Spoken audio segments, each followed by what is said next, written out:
One knows Tati. You get a call, the all of a roommates sudden, don't even know Tati. You've been sleeping since You 10 keep o'clock, saying and all of a Tati is sudden a you're showing friend. up here at 4 o'clock in the morning. Because me and for me. Tati were conversating about it, so I finally, they came Okay, up. but Should I go Tati and is see if I someone- see anything?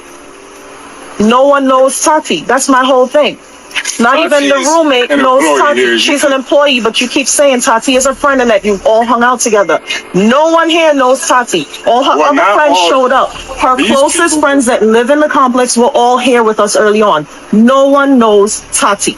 Only you. Whoever Tati is, and Tati's on the phone, she shouldn't even be on the phone right now. As of right now, you have work sent tomorrow- obsessive tomorrow, texts to Tati? Mia. We have all seen the text. You talked about giving her your life savings. You cash out her money, and you claim that you weren't in touch. Who told her gave It's her a on life text. saving? I never As said a matter of that. fact, we're gonna get a police report to pull your phone records if that's the case. Who tried to be? She was 19 years old. She had the whole rest of her life ahead of her. I can't even put into words how we're feeling right now as a family. I feel defeated. I feel like I failed my cousin, and I don't know how we're gonna get through this. On September 24th, 2021, a 19-year-old college student finished her shift at the leasing office where she works. She's got a flight to catch in a few hours, as she was headed home to see her family for the weekend. Images of the last time Mia was likely seen alive walking home at the Arden Villas apartments. But at 4:30 p.m., someone used a master key to walk into her apartment. 30 minutes later, he walked back out. The person with that key worked there, and she'd been reportedly telling her friends for weeks that this guy at her job was obsessed with her. This is Crime on Buzz. Before we get started, leave a like, share your thoughts in the comments, and subscribe so you won't miss out on cases like this. Mia Marcano was born on April 26, 2002, and grew up in South Florida with her parents Marlon Marcano and Yima Scarbrio, along with her brother. In June 2020, Mia graduated from Flanagan High School in Pembroke Pines. She posted about the experience on social media, writing, "I am officially a Flanagan High School graduate. These past 4 years have been very challenging for me, especially having to graduate during a pandemic. But I never gave up, I kept going.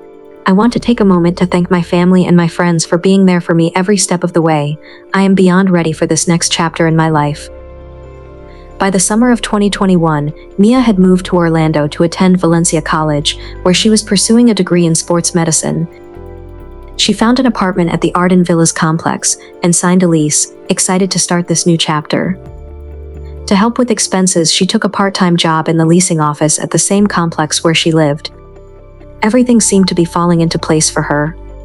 September 24th, 2021 was a Friday. Mia worked her shift at the leasing office that day like usual. She had plans that evening to fly home to Fort Lauderdale to visit her family for the weekend. This was something she was looking forward to. Surveillance images of the last time Mia was likely seen alive walking home at the Arden Villas apartments, and clues inside her bedroom, her room in disarray, broken jewelry on the floor, her window open, and a small piece of furniture blocking her bedroom door. But Mia never made it to the airport. When she didn't show up, her family knew something was wrong. So the next morning, they drove to Orlando and went straight to her apartment at Arden Villas. Mia's bedroom was in disarray. It looked like a struggle had taken place. There was broken jewelry scattered across the floor, the window was open, and a small piece of furniture had been shoved against the bedroom door, blocking it. All of her belongings were still there, but Mia was gone. Her family immediately reported her missing. They called the apartment complex's emergency line on their way to Orlando, but no one called them back. They tried reaching out to Arden Villas management, but got no response. When they spoke to law enforcement that Saturday morning, a deputy allegedly told them that if they didn't hear from them by Tuesday, they should call again. Law enforcement officially began their investigation, and they quickly zeroed in on someone who worked at the complex, a 27-year-old maintenance worker named Armando Caballero. Armando's job gave him access to every single apartment in the complex. He had a master key fob that could open any unit. He worked there, knew the property, and crossed paths with Mia regularly. Investigators discovered that over the weeks leading up to September 24th, Armando's behavior toward Mia had become a serious problem. He'd been making romantic advances, and Mia had made it clear that she wasn't interested. She wanted to keep things professional, nothing more. But he didn't stop. Mia had even reportedly texted a friend about it, saying, "This guy at my job is just like obsessed with me." According to investigative reports, Armando had been sending messages to Mia. In one of them, he wrote, "Honestly, Mia, there was never any bad intent between either of us. I remember from the beginning how we both were talking about how we didn't want to talk to nobody, and subconsciously ended up where we were at. You drove back, which I understand because you are a young girl, proud, so you need to get your boundaries. I know I come off strong and crazy, but I was literally just falling for you. But I felt it bothered you because a bond so natural like we had is not common. I see I was throwing vibes like I wanted you, but it was more so of that cause like I told you before, I wasn't entertaining anybody and like was towards you. But in my mind I was seeing as we don't have to act like we are together, but if we got a bond, let's keep it. I feel like we shouldn't throw that out the window. Like if we have an understanding of each other, whatever happens, happens between us. But I wouldn't mind being there for you if you always just left that." The concerning part is that Maya had already drawn the line. She'd rejected his advances multiple times. But Armando seemed to have his own version of their relationship. He saw a bond where she saw a boundary. He interpreted her professionalism as interest. He convinced himself that what they had was special and natural, when in reality, she'd been telling people he was obsessed with her. One knows Tati. You get a call. The all of a roommates sudden, don't even know Tati. You've been sleeping since You 10 keep o'clock, saying and all of a Tati is sudden a you're showing friend. up here at 2 o'clock in the morning Because looking me for and me. Tati were conversating about it, so I finally, they came Okay, up. but Should I go Tati and is see if I someone- see anything? No one knows Tati. That's my whole thing. Not Tati even the is roommate an knows employee Tati. here. She's an employee, but you keep saying Tati is a friend and that you all hung out together. No one here knows Tati. All her Well, other not friends all showed up. Her these closest people. friends that live in the complex were all here with us early on. No one knows Tati. Only you. Whoever Tati is, and Tati's on the phone, she shouldn't even be on the phone right now. As of right now, you have work sent tomorrow? Do you work obsessive tomorrow, texts to Tati? Mia. We have all seen the text. You talked about giving her your life savings. You cash out her money, and you claim that you weren't in touch. Who told her gave It's her on life text. savings? I never As a said matter of that. fact, we're gonna get a police report to pull your phone records if that's the case. Who tried to do? There's evidence of obsession. Of something you're fascinated with It's me. not only from my side, so don't try to make this. No one, like I'm a no stalker. one's saying that. It takes She's not here to defend herself right now, obviously so we she's gotta talk to missing. you. So we're talking to And you, I who've been going completely back and respect forth that. I on understand text. that. That is your family. Right. But until we figure out what's going on, just don't beat me up. No one's Nobody beating beating you If you I'm up. guilty, Well, why would I you come put yourself in the middle right here. You brought yourself over here. Because we're concerned. You're concerned. Why weren't you concerned hours ago? I just found out. All right, cool, no problem. So how In the did, first so few how did hours, Tati find out? We didn't think it was serious. I don't even know how Tati found out. Somebody's She told me missing and you don't think it's serious. Someone maybe they that hanging out. They got this place right here. They go downtown. I don't know. Maybe her phone's off. I don't know what she did. She would use somebody's phone and call her dad. I think, or her grandmother, somebody. she was supposed to show up for a flight and didn't show up. Am I being detained or not? I got come back tomorrow. In my house. Officer, can I ask you a question?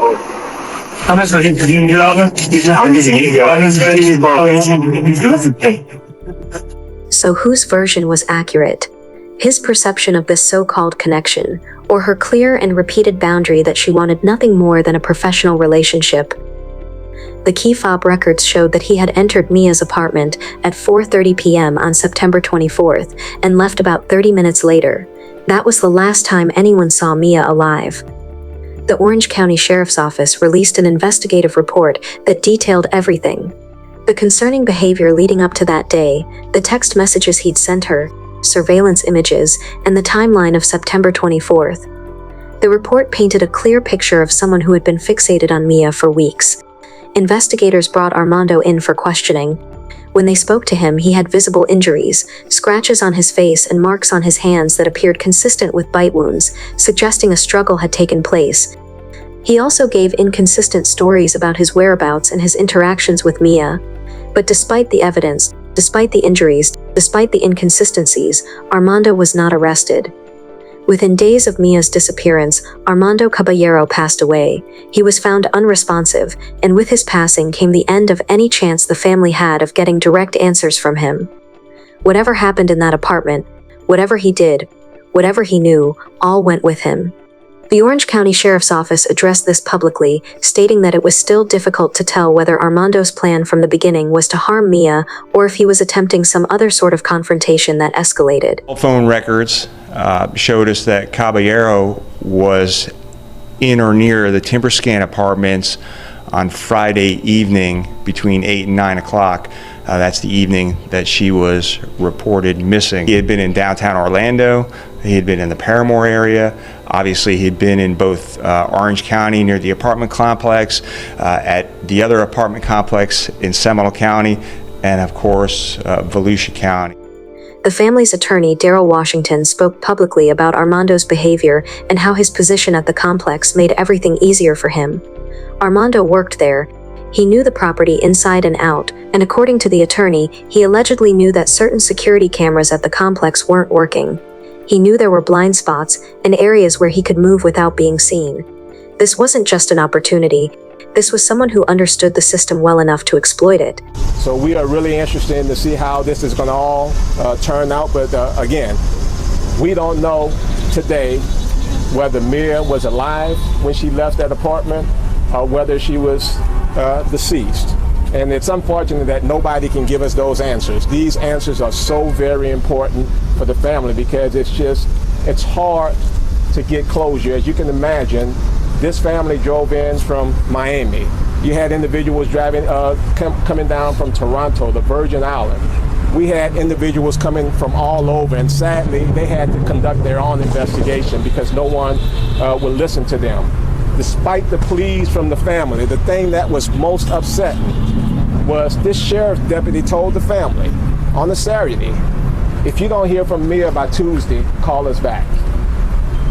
And that is just totally unacceptable. So they wanted the family to sit in the hotel room and wait to see if they were going to hear back from Mia on Tuesday before they do something about it. And it just should not be like that. It is not proper protocol. Despite the sheriff representing that they did not have reasonable suspicion or probable cause to detain this individual, I highly dispute that. There was enough information that was given by this family where they could have detained this individual. They could have taken him down for questions. And I think if you see, watching the video, the questions that the family was asking him, they basically had this guy about to say something. So imagine if you had trained professionals asking him that question.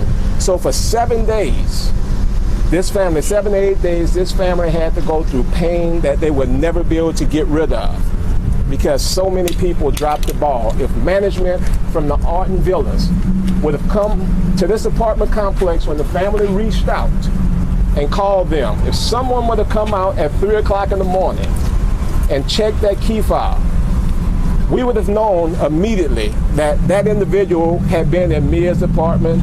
So they would have had, at that point, they would have had probable cause to arrest him. So again, this was not taken serious at all. And we know, based on statements that have been given to us, that the sheriff deputy who was at the scene said clearly that this case is not a priority to us. We asked the question again, did he say that? And they were clear that he said that this case was not a priority. They asked him, did you dust the facilities, the apartment, for fingerprints? They didn't do that. They didn't do anything that you would do in a basic investigation. And when this security guard did the things that these sheriff deputies should be doing, they simply laughed at him. And they did not even take the fingerprints that he had gotten off the windows for them. So again, I think you are going to learn over the next few days or next few weeks, there is more to this story. There is no one in Orlando who could stand up with a clear face and say that they know for a fact that there was only one individual involved in the disappearance of Mia.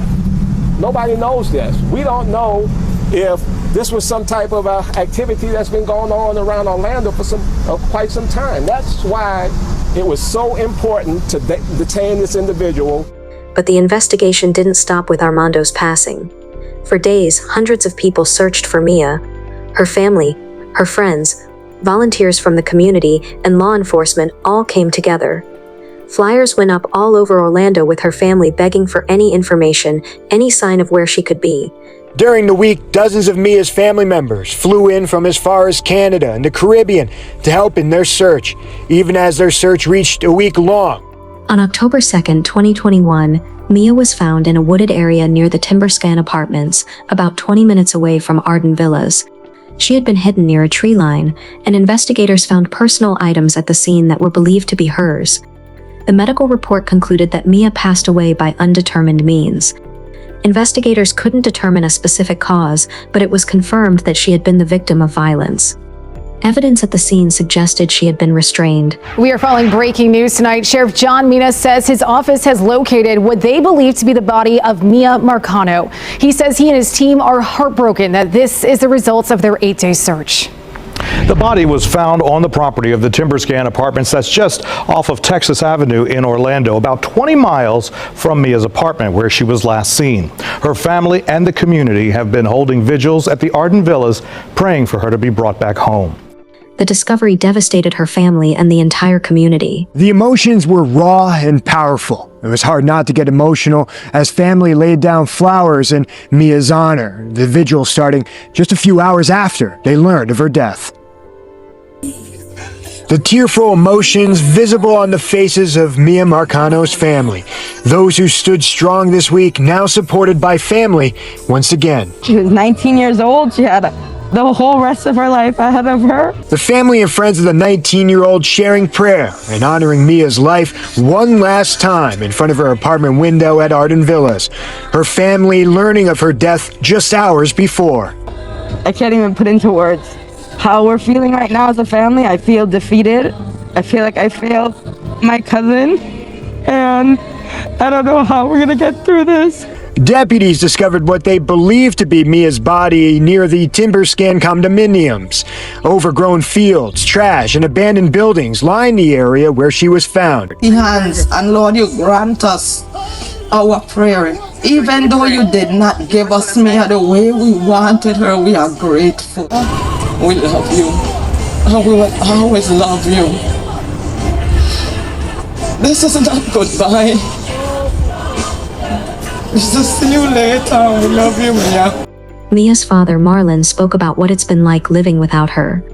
Her mother, Emma, described Mia as someone who exceeded her expectations, beautiful, smart, and determined. Our life is completely and forever changed.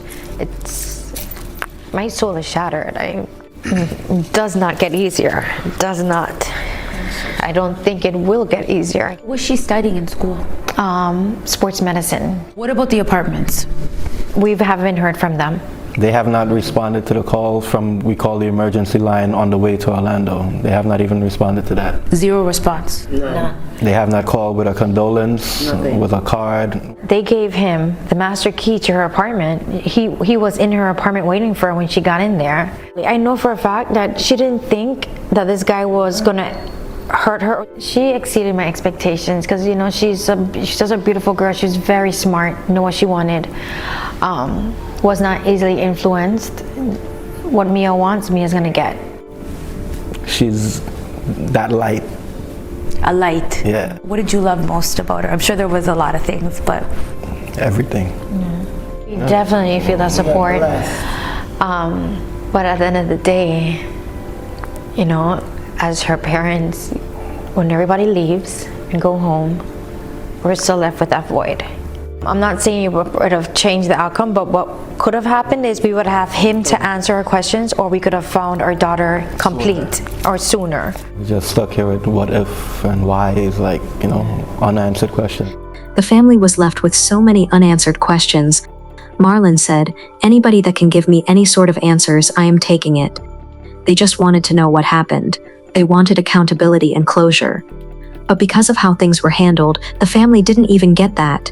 And what made things worse was the communication with law enforcement throughout the investigation.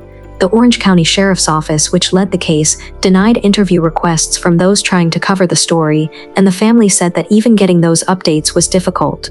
For a family desperate for answers, the lack of consistent communication only added to their pain. After everything that happened, Arden Villas, the apartment complex where Mia lived and worked, reportedly never reached out to them. Not a phone call, not even a simple message of condolence. The family had called the complex's emergency line on their way to Orlando when Mia first went missing, and that call was never returned. Even after she was found, there was still no response from the property. The family took legal action against Arden Villas. Their attorney stated that they gave Armando the master key to her apartment. He was in her apartment waiting for when she got in there. The complex gave Armando access with no oversight.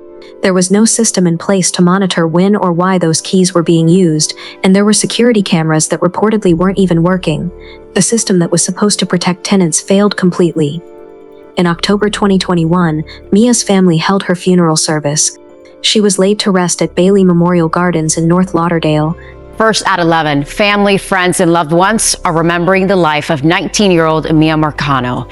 They held a celebration of life ceremony in South Florida tonight. It's been nearly 2 weeks since the 19-year-old's body was found near Orlando. Marcano had been missing for days after being abducted from her apartment. And tonight, WPTV's Todd Wilson with the story of loved ones honoring a young life lost. Cooper City Church of God is filled with love this evening. She was an amazing soul and she will be missed. It's a celebration of life for 19-year-old Mia Marcano, suddenly taken last month in Central Florida. This observance included song and heartfelt messages like this one from Mia's high school principal. And we just want to say that we love Mia and she will always be an honorary member and graduate of the community. This honoring is also to help bring healing and comfort to friends and loved ones. Mia has been with me for every major event and occasion in my life. And I'm having a very hard time understanding that she's not going to be with me for anymore. Mia's casket is front and center with pictures of her and a crown. Her uncle touched on the love, the respect, and dignity she had in life, but he also had a message. Don't take this that it wouldn't happen to you. It may happen to you. You might be the next family going through what this family is going through today. So please, take action. Mia's tragic killing left loved ones heartbroken. But those closest to her made it clear she will be remembered. I see you when I hear a kind word spoken. I see you in my prayers, and I promise I will always remember you.